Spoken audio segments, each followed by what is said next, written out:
rich rancher was forced by his cruel family to marry a fat stranger, but they regret it. The wedding contract was already signed when Sterling Maddox first saw his bride. Ruby Callahan stood in the dusty courtyard, her dress straining against her generous frame, while his family watched from the porch with expressions that made no sense. His mother Josephine was smiling. His father Virgil was practically grinning. His brother Clyde kept checking his pocket watch like he was waiting for something. None of them had ever smiled about anything Sterling wanted before. Ruby's eyes met his through the window, and for a moment, something flickered there. Not the shame or desperation he expected, but something that looked almost like relief. She clutched a worn leather satchel against her chest, the way someone holds their most precious possession. But what could a woman in her position possibly own that mattered? The strangest part wasn't that his family had arranged this marriage. The strangest part was how quickly they'd agreed to Ruby's terms. Terms Sterling hadn't been allowed to hear. "She's perfect," his mother had whispered to his father that morning, watching Ruby's carriage approach. "Absolutely perfect for what we need." But as Sterling watched Ruby walk toward the house, he noticed something his family seemed to have missed. Despite her humble appearance, despite the ridicule in their eyes, Ruby Callahan wasn't walking like someone who had just lost everything. She was walking like someone who had just won. Sterling had expected tears, maybe pleading, certainly some sign that Ruby understood how far beneath his family's station she stood. Instead, she sat across from him at the wooden table, calmly reviewing the marriage contract as if she were purchasing livestock. Her thick fingers traced each line with the confidence of someone who knew exactly what she was reading. "Your family mentioned the eastern boundary includes the creek bed," Ruby said, not looking up from the papers. "I need that in writing." Sterling blinked. The creek bed was worth more than most men saw in a lifetime. "You're in no position to make demands." Ruby finally lifted her eyes. They were a startling shade of green, and completely unafraid. "Aren't I?" She reached into her leather satchel and withdrew a folded document, placing it gently on the table. "Your father was very interested in my land deed yesterday, particularly the mineral rights section." The blood drained from Sterling's face. His family owned thousands of acres, but mineral rights were a different matter entirely. Those could make a poor woman richer than railroad barons. "What kind of mineral rights?" "The kind your family needs to expand their mining operation." Ruby folded the contract neatly. "I believe they mentioned something about silver deposits that extend well beyond your current property lines." Sterling's mind raced. His father had been secretive about the mining business lately, taking meetings with strangers and spending long hours locked in his study. His mother's sudden enthusiasm for this marriage made perfect sense now. They weren't gaining a daughter-in-law. They were acquiring a business partner. "So this isn't about marriage at all," Sterling said slowly. Ruby's expression softened slightly. "Your family believes they're outsmarting a simple country woman. They think I'm too grateful for the social elevation to read the fine print." She stood, smoothing down her dress. "They think I don't know what my land is worth. And what is it worth? Enough to make your family's silver operation the largest in the territory. Enough to triple their wealth within 2 years." Ruby moved toward the window, gazing out at the sprawling ranch. "But here's what they don't know. My land deed has some very specific clauses about ownership transfer." Sterling felt a chill despite the warm afternoon air. "What kind of clauses?" Ruby turned back to him, and for the first time he caught a glimpse of something that looked almost predatory in her smile. "The kind that mean once we're married, your family won't just be gaining access to my mineral rights, they'll be giving me access to theirs." She picked up her satchel and moved toward the door. "I suggest you read that contract very carefully before tomorrow's ceremony, Sterling, because once I become a Maddox, a lot of things are going to change around here." The door closed behind her with a soft click. Sterling stared at the marriage contract, his hands trembling as he reached for the pages.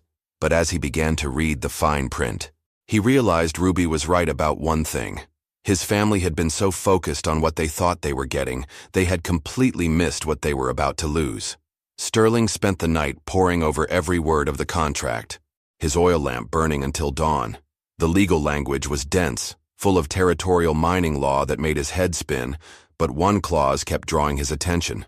Upon marriage, all mineral extraction rights would be jointly held, with equal decision-making power granted to both parties. His father had signed it without question. At breakfast, Virgil Maddox sat at the head of the table like a king surveying his domain. "Big day today, son. Hope you appreciate what we've done for you." He carved into his steak with obvious satisfaction. "That woman's land is going to make us the most powerful family in 3 counties. About that contract," Sterling began carefully. "Did you notice the clause about joint mineral rights?" His father waved dismissively. "Legal nonsense. Once she's family, she'll do what she's told. Women don't understand business anyway." Josephine looked up from her coffee. "I saw her this morning, walking the property line with some kind of surveying equipment. Probably just curious about her new home." Sterling's stomach dropped. Surveying equipment? Small telescope thing. Measuring tools. She seemed to know exactly what she was doing. Josephine's voice carried a note of unease. Almost like she'd done it before. Clyde snorted. Maybe she used to help her dead husband with farm work. "Don't overthink it, Sterling. She's getting the better end of this deal no matter how you look at it." But Sterling was already moving toward the window. In the distance, he could see Ruby methodically working her way along the creek bed, stopping every few yards to mark something in a leather notebook. She moved with the precision of someone following a plan. "I need to talk to her," Sterling muttered, grabbing his hat. He found Ruby kneeling beside the water, running her fingers through the sandy soil. Her dress was muddy at the hem, her hair coming loose from its pins, but her expression was one of intense concentration. "Finding what you're looking for?" Sterling asked. Ruby didn't startle. "Your family's survey from last year missed quite a bit. They assumed the silver vein stopped at the creek. They were wrong." She held up a handful of soil mixed with small, glinting fragments. "It extends at least 50 yards onto my property. Maybe more." Sterling felt the world shifting beneath his feet. "How do you know about surveying?" "My late husband taught me. Before he died, we spent 2 years mapping every inch of our land." Ruby stood, brushing dirt from her hands. "He was a mining engineer, Sterling. I know exactly what we're sitting on." The implications hit him like a physical blow. His family thought they were marrying him to a simple widow for access to unknown mineral rights. Instead, they were tying themselves to someone who understood the value of those rights better than they did. "Why are you telling me this?" Sterling asked. Ruby studied his face for a long moment. "Because you're not like them. I watched you yesterday during our meeting. You looked uncomfortable when they talked about me like I was livestock they were purchasing." She gathered her surveying tools. "Your family thinks they're getting a grateful, submissive wife who will sign over her assets. What they're actually getting is a partner who knows the mining business better than your father ever will."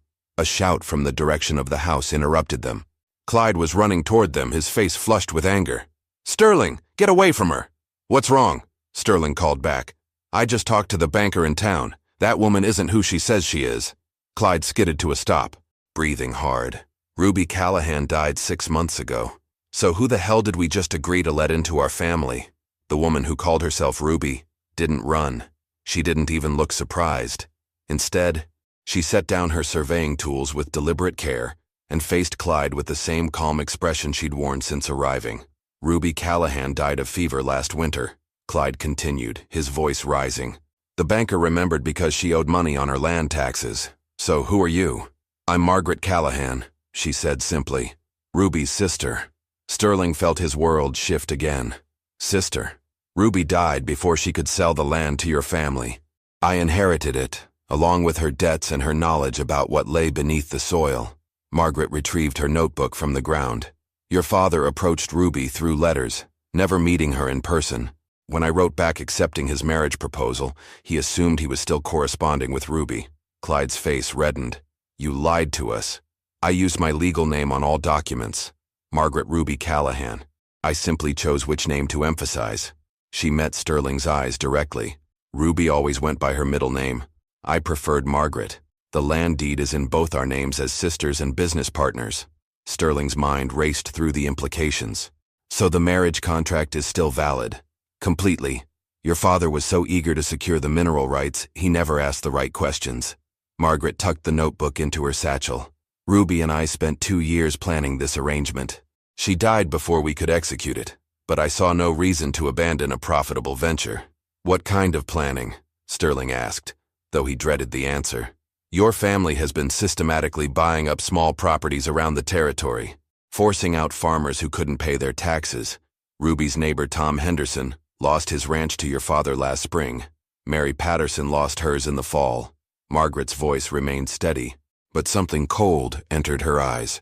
Your family destroyed those people's lives for profit. Clyde stepped forward aggressively. That's business, nothing illegal about it. No, but it is justice when someone finally outsmarts you at your own game. Margaret pulled a second document from her satchel. Ruby and I documented every unethical practice your family used to acquire those properties. We have testimonies from displaced families, records of tax manipulation, evidence of deliberate sabotage to force sales. Sterling felt sick. Sabotage? Contaminated water supplies, damaged fences that let livestock escape, mysterious barn fires. Nothing that could be proven, but enough to drive desperate people to sell for far below market value. Margaret refolded the papers. We also have proof that your father knew about the silver deposits before he started acquiring land. That's fraud. The weight of what she was saying settled over Sterling like a crushing stone. His family's wealth was built on deliberately destroying their neighbors' lives. What do you want? Clyde demanded. Margaret smiled, and for the first time it reached her eyes. Justice and profit, in that order. She looked directly at Sterling. The wedding is still happening tomorrow, but the terms of our arrangement have changed considerably. Your family is going to help me rebuild every life they destroyed, starting with giving Tom Henderson and Mary Patterson their land back at the original sale price. And if we refuse, Clyde snarled, then these documents go to the territorial judge, along with evidence of attempted fraud against a grieving widow. Margaret shouldered her satchel. Either way, the Maddox family's days of preying on their neighbors are over. The Maddox family gathered in Virgil's study that evening like generals planning a war. Sterling sat silent while his father paced behind the massive oak desk, his face darker than storm clouds. That woman thinks she can blackmail us, Virgil snarled. 30 years I've built this empire, and some desperate widow thinks she can tear it down with old paperwork. The documents looked authentic, Sterling said quietly. Tom Henderson's signature, the bank records, testimony letters with witnesses. Of course they're authentic. Virgil slammed his hand on the desk. But that doesn't make what we did illegal. Aggressive business practices aren't crimes. Josephine spoke from her chair by the window. The sabotage allegations could be problematic if she has proof about the barn fires or the contaminated wells. She has no proof because we were careful, Clyde interrupted. Hired hands from other counties, cash payments, no written orders. There's no trail leading back to us. Sterling felt something cold settle in his stomach. So you did sabotage their properties. We created opportunities, Virgil corrected. When people are desperate, they make poor decisions. We simply provided the desperation. We destroyed families. Sterling stood abruptly. Tom Henderson's children are living in a one-room shack in town because we burned down their barn and poisoned their cattle. That's the price of business. Virgil's voice turned dangerous. And if you can't stomach what it takes to maintain power, maybe you're not the son I thought you were. The threat hung in the air like smoke. Sterling had always known his inheritance depended on his father's approval, but he'd never realized the true cost of that approval. What Margaret doesn't understand, Josephine said carefully, is that we have resources she can't imagine. The territorial judge owes us considerable favors. The sheriff's department has been very cooperative over the years. Her evidence might prove embarrassing, but it won't destroy us. Unless she has something else, Clyde added grimly. That woman's been planning this for 2 years. People don't invest that much time for simple revenge. Sterling thought about Margaret's calm confidence, the way she'd surveyed the land like she owned it already. She mentioned profit and justice. What if she's not just trying to hurt us? What if she's trying to take everything? Virgil stopped pacing. What do you mean? The marriage contract gives her joint ownership of mineral rights. The evidence of fraud could invalidate our land acquisitions. If a judge rules in her favor, she could potentially claim ownership of every property we acquired through questionable means. The silence that followed was deafening. Sterling watched the realization dawn on his family's faces. Margaret wasn't just seeking revenge for destroyed neighbors. She was positioning herself to legally claim the entire Maddox empire. That's impossible, Josephine whispered. The legal precedent alone would take years to establish. Unless she already has legal precedent, Sterling continued, pieces falling into place. What if Ruby's husband wasn't just a mining engineer? What if he was also a lawyer? Clyde rushed to the law books lining the study walls, pulling down volumes of territorial mining law. Here, he said, his voice shaking. Henderson versus Morrison, 1872. Land acquired through fraudulent means reverts to original owners or their designated representatives. Patterson versus Crane Industries, 1874. Sterling read over his brother's shoulder. Mineral rights obtained through misrepresentation become property of the defrauded party. Virgil's face had gone pale. She's not just blackmailing us. She's building a legal case to strip us of everything we own. A knock at the front door interrupted their panic. Through the window, Sterling could see Margaret standing on the porch, still wearing her muddy dress, still carrying that leather satchel. But now her presence felt different, more dangerous. "She's here for an answer," Sterling said, "and something tells me she already knows what we're going to say." Margaret walked into the study without waiting for an invitation, her muddy boots leaving tracks across Josephine's expensive carpet. She set her leather satchel on Virgil's desk with deliberate precision, then pulled out a chair and sat down as if she owned the place. "I assume you've had time to discuss my proposition," she said calmly. Virgil's jaw worked silently for several seconds before he found his voice. "You want us to give back land worth thousands of dollars to people who sold it legally. I want you to return stolen property to its rightful owners. The legal sales were based on fraudulent circumstances you created." Margaret opened her satchel and withdrew a thick stack of papers. "I've spent the evening preparing the documentation for transfer. Tom Henderson gets his ranch back for the original purchase price of $800. Mary Patterson gets her farm back for $600. The Kowalski family gets their homestead back for $400. That's nearly $2,000, Clyde sputtered. Plus we lose the land value and mining rights. A fraction of what those properties are actually worth, and far less than what you've stolen from those families." Margaret's voice remained steady. "Consider it the cost of avoiding prison." Sterling watched his father's face cycle through rage, calculation, and something that might have been fear. "And if we agree to these terms, you'll destroy the evidence?" "I'll destroy the evidence of past crimes, but I'll be watching very carefully to ensure there are no future ones." Margaret leaned back in her chair. "Think of me as your new business partner, someone who keeps you honest." "Business partner?" Josephine's voice was sharp with disbelief. "The marriage contract makes Sterling and me joint owners of all mineral rights across both properties. That includes any future mining operations." Margaret smiled without warmth. "Ruby and I calculated that the silver deposits could generate over $50,000 in revenue within 5 years. I intend to ensure that money is used responsibly." Sterling felt the weight of everyone's attention as the real choice became clear. "You're offering us a way to keep most of our wealth while forcing us to stop destroying people's lives." "Exactly.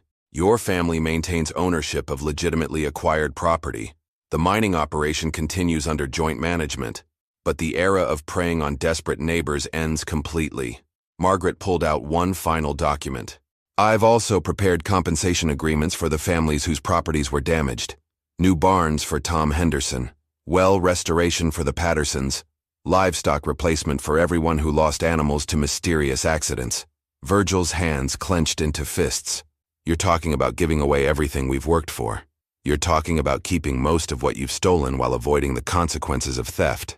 Margaret's patience was clearly wearing thin.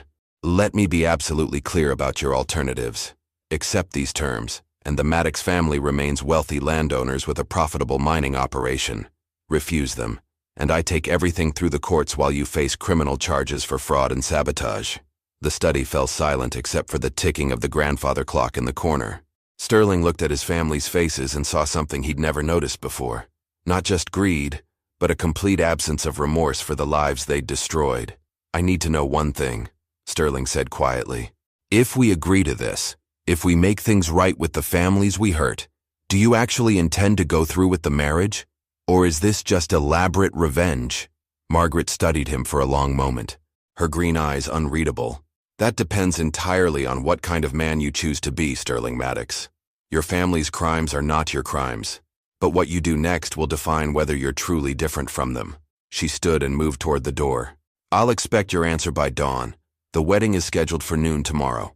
Either I'm marrying a man who stands up for what's right, or I'm taking everything you own through the territorial court system." The door closed behind her, leaving the Maddox family to face the most important decision of their lives. The silence stretched until Virgil exploded. "That woman thinks she can waltz into our home and dictate terms like she owns us." He swept papers off his desk in a violent gesture. "We don't negotiate with blackmailers." "She's not bluffing about the legal precedent," Sterling said quietly. "I checked the case law. Every argument she made is valid. Then we fight it in court." Clyde declared. We have money for lawyers, judges in our pocket, influence she can't match. Do we? Sterling stood and moved to the window, watching Margaret's silhouette disappear into the darkness. Half our wealth comes from properties we acquired through fraud. If she proves that in court, we lose everything anyway. At least her offer lets us keep something. Josephine's voice was ice cold. So you're considering betraying your own family for a woman you met yesterday. I'm considering doing what's right for once in my life. Sterling turned to face them. Tom Henderson's children sleep in a shack because we burned down their home. Mary Patterson lost her husband to grief after we destroyed everything he worked for. How many lives have we ruined for profit? That's the cost of success, Virgil snarled. You think other wealthy families got where they are by being gentle? Power requires sacrifice, and sometimes other people make those sacrifices whether they want to or not. Listen to yourself. Sterling's voice rose. You're talking about deliberately destroying innocent families like it's a reasonable business strategy. It is a business strategy. Virgil slammed his fist on the desk. And if you're too weak to stomach it, maybe you don't deserve to inherit anything. The threat that had hung unspoken for years was finally in the open. Sterling felt something shift inside him, a weight he hadn't realized he'd been carrying suddenly lifting. You're right, he said calmly. I don't deserve to inherit wealth built on other people's suffering, and I don't want it. Clyde laughed harshly. You think you can just walk away? You think that woman actually cares about you? She's using you to get revenge on us. Maybe she is, but at least she's trying to help the people we hurt. Sterling moved toward the door. I'm going to accept her terms. All of them. If you betray this family. Virgil's voice was deadly quiet. You'll have nothing. No money, no property, no future. That woman will take what she wants and leave you with nothing. Sterling paused with his hand on the doorknob. Then I'll have something you'll never understand. I'll be able to sleep at night. He walked out, leaving his family's curses echoing behind him. But as he stepped onto the porch, he found Margaret waiting in the shadows, her expression unreadable. I heard raised voices, she said simply. I made my choice. I'm accepting your terms, all of them, but I need to know something. Sterling stepped closer. Are you really planning to go through with this marriage? Or are you just using me to get what you want? Margaret was quiet for so long he thought she wouldn't answer. When she finally spoke, her voice was softer than he'd heard it before. I came here for justice, Sterling, but watching you struggle with doing the right thing despite everything your family taught you. She looked up at him. Maybe I found something I wasn't looking for. A commotion erupted from inside the house. Through the window, Sterling could see his father grabbing papers from the desk, his face twisted with rage. What's he doing? Margaret asked. Sterling's blood turned cold as he realized what those papers were. He's destroying the marriage contract. If there's no legal marriage tomorrow, you have no claim to joint mineral rights. Margaret's hand flew to her satchel. Then we need to stop him. Because without that contract, I have no legal standing to help anyone. Sterling burst through the study door with Margaret close behind him. Virgil stood over the fireplace, feeding pages of the marriage contract to the flames, while Clyde and Josephine watched with grim satisfaction. Stop! Sterling lunged forward, but half the document was already consumed by fire. Too late, Virgil said with cold triumph. No contract means no marriage. No marriage means no joint mineral rights. Your little blackmailer just lost her leverage. Margaret stepped calmly around Sterling and pulled a thick envelope from her satchel. Actually, I have 6 copies of that contract. All signed. All legally binding. She smiled at Virgil's stunned expression. Did you really think a woman who spent 2 years planning this operation would trust her entire future to a single document? Clyde snatched at the envelope, but Margaret stepped back smoothly. I also have copies filed with the Territorial Records Office, the county clerk, and the bank. Destroying your copy accomplishes nothing except confirming your desperation. Sterling watched his father's face cycle through rage, disbelief, and finally, a calculating coldness that made his blood run cold. Clyde, get the sheriff, Virgil said quietly. This woman is trespassing and threatening our family. The sheriff who's been taking bribes to look the other way while you sabotaged your neighbors? Margaret's voice remained steady. I have documentation of those payments too. Sheriff Morrison received $200 last spring to delay investigating the Henderson barn fire. Another $100 in the fall to ignore evidence about the Patterson well contamination. Josephine's hand flew to her throat. You've been spying on us for months. For 2 years. Ruby and I documented everything. built relationships with every person your family hurt, gathered evidence from sources you never suspected. Margaret moved to the desk and spread out a new set of papers.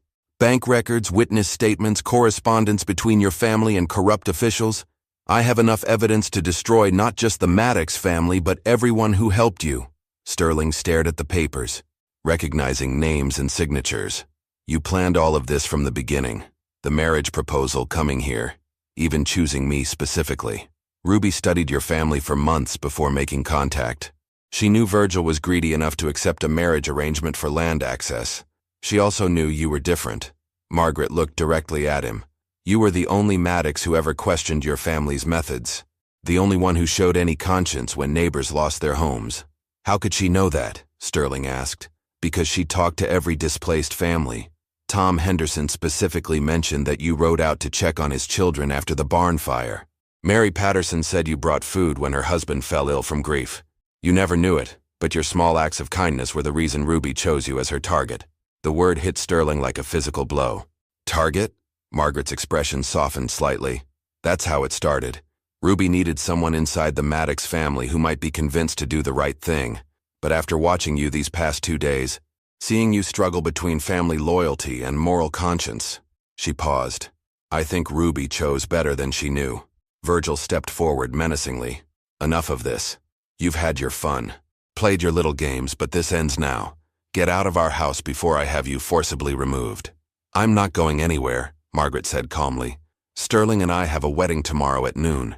After that, I become a legal member of this family with full rights to joint property ownership. Your days of terrorizing innocent people are over. Over my dead body, Virgil snarled. Sterling saw something shift in his father's eyes, a dangerous desperation that made his stomach clench with fear. Virgil moved toward the gun cabinet in the corner of the room, his hand reaching for the key hanging on a nearby hook. Father, don't! Sterling stepped between Virgil and the cabinet. This has gone far enough. You're right, Virgil said softly. It has gone far enough, but it's going to end my way. Sterling grabbed his father's wrist before Virgil could reach the gun cabinet key. No more violence. No more threats. This ends now. You're choosing her over your own blood, Virgil hissed, struggling against Sterling's grip. I'm choosing right over wrong, something you never taught me to do. Sterling held firm until his father stopped struggling. Margaret is offering us a way to keep most of our wealth while making amends for the damage we've caused. That's more mercy than we deserve. Clyde stepped forward aggressively. You're both insane if you think we're giving away thousands of dollars to appease some sob story about poor farmers. Then you're both going to prison, Margaret said matter-of-factly. She gathered her papers from the desk. I'll have these documents to the territorial judge by morning. Sheriff Morrison can explain to a federal investigator why he ignored evidence of arson and sabotage. Josephine's composure finally cracked.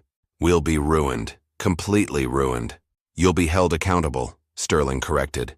There's a difference. Margaret moved toward the door, then paused. I'm riding to town tonight to file additional evidence with the judge. Sterling, if you truly mean what you said about doing what's right, I'll see you at the church tomorrow at noon. If not, I'll understand that family loyalty ultimately outweighed your conscience. She left without another word, her footsteps echoing across the wooden porch. Sterling stood in the doorway watching her disappear into the darkness, very aware that his family was staring at him with a mixture of rage and betrayal. Last chance, Virgil said quietly. Choose family and we find a way to fight this together. Choose her, and you're no son of mine. Sterling took a deep breath and turned to face the 3 people who had raised him, taught him, and shaped his understanding of power and success. Then I guess I'm no son of yours. The next morning dawned clear and bright. Sterling arrived at the small wooden church in town to find Margaret waiting on the steps, wearing a simple blue dress that somehow made her look more beautiful than any elaborate gown could have. She smiled when she saw him, a genuine expression that reached her eyes. I wasn't sure you'd come, she admitted. I gave my word. Sterling offered her his arm. Besides, someone needs to make sure you follow through on helping those families. About that, Margaret pulled a familiar envelope from her satchel. I've already arranged for the property transfers. Tom Henderson gets his ranch back today. The Patterson farm transfers tomorrow. Full compensation for damages has been deposited with the bank. How? The contract isn't even finalized yet. I use my own money.